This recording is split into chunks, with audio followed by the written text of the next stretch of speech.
Сәлем достар, бүгін біз осы берілген формуланың атауын юпак жүйесі бойынша атауын атайтын боламыз.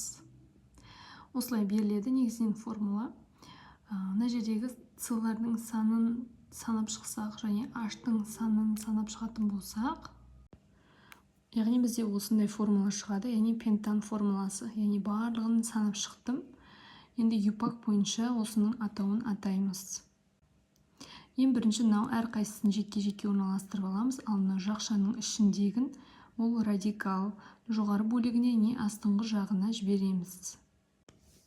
Мінекей жазып шықтық. Енді атын атау үшін нөмірлейміз 1, 2, 3 деп. Екінші нөмірде бізде радикал орналасқан, аты этил. Сонда аты 2 этил пропан болады екен. Яғни мынау этил, ал пропан деген міне үшінші нөмірде.